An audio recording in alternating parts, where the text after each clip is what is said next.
Meron na pong isang analyst yan na nagsabi ng price action ni XRP. Yan, base po sa price action ni XRP ay gusto niyang ayan, yan, he wants before his predicted rug pull. Yan, paliwanag na lamang po natin. Dito po sa mundo ng crypto, usap-usapan po ngayon ang sinabi ni Ginoong JD na isang kilalang analyst tungkol kay XRP. Yan, si Ginoong JD ay kapwa Pinoy po natin yan. Yan, isa po siyang Pinoy. At yan, at isa na rin po siyang sikat na analyst at marami pong naniniwala sa kanyang mga analysis. Sabi po niya na gusto muna niyang makita na ma-break ni XRP ang kanyang ascending triangle bago po niya i-take profit ang kanyang positions. Pagkatapos nito ay inaasahan po niyang magkakaroon ng tinatawag na rug pull. Ibig sabihin ay posible pong bumagsak ang presyo pagkatapos pong umakyat. Pero sobrang tindi naman po ng salitang ginamit niya rito na rug pull crush. Ayan. Sa tingin ko is sobra naman po yan. Sa tingin ko ay ang mas tamang term dito is price correction at hindi naman po rug pull. Kasi kung pag sinabi nating rug pull crush ay yung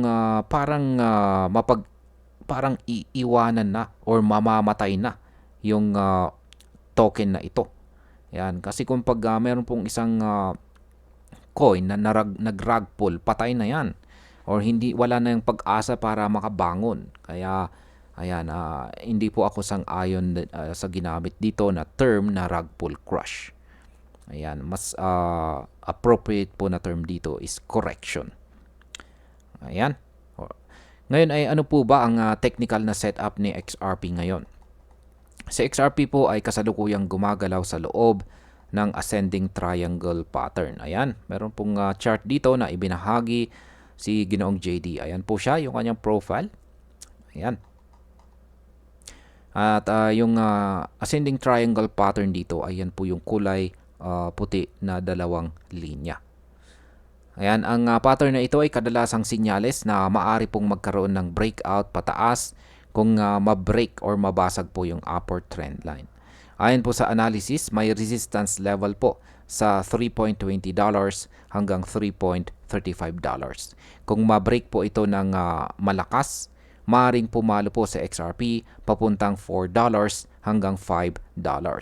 Pero kung mabigo po siya at bumagsak, may support levels naman na nakaabang sa mga presyong $3, $2.80 at saka $2.50.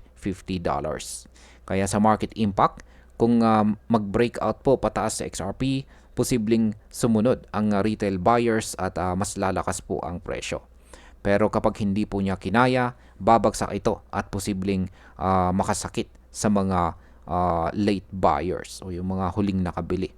Or in short is yung mga mahilig mag-FOMO.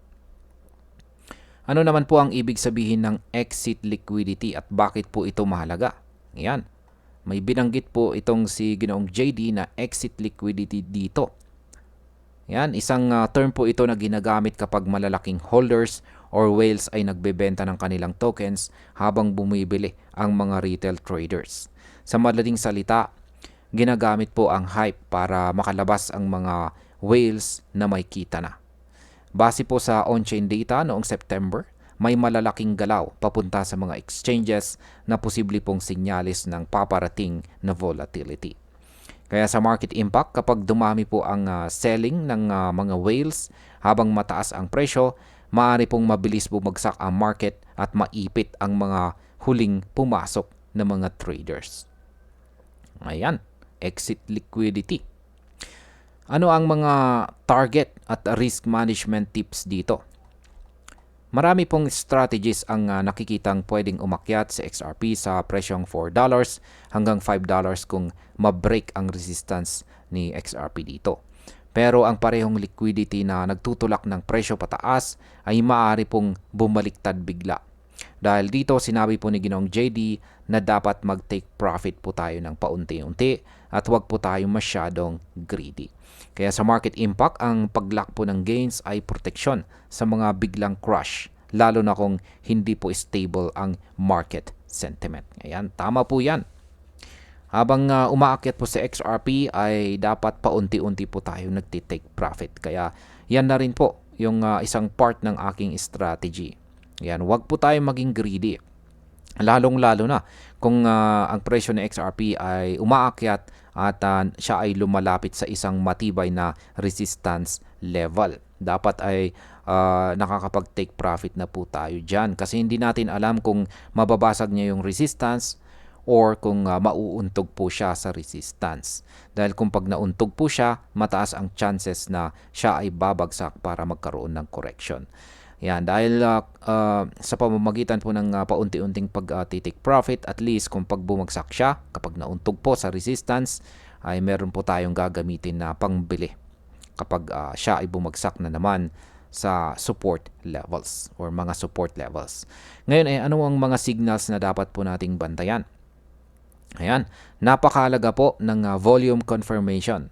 Kung makakita po tayo ng daily close sa ibabaw ng presyong $3.35 na may malakas na volume, sinyalis ito ng tunay na breakout.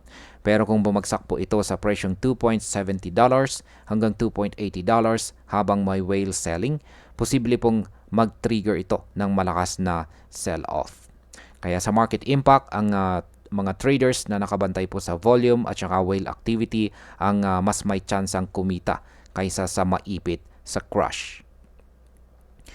Paano naman po mag-navigate sa mga susunod na galaw?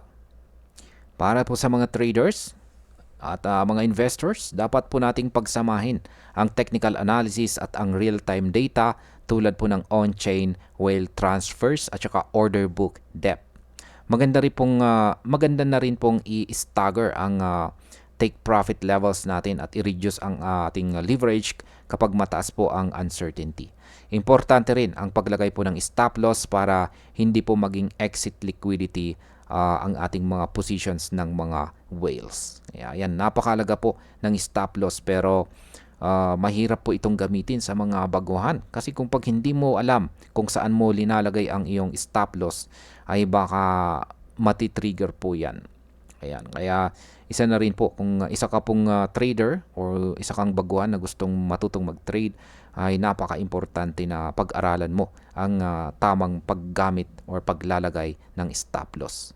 Kaya mas maganda po talaga yung pag-i-invest at pagti-trade na lang sa spot market.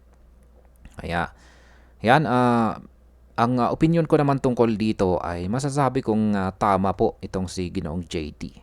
Yan, na dapat maging maingat po tayo bilang mga traders at investors dito kay XRP.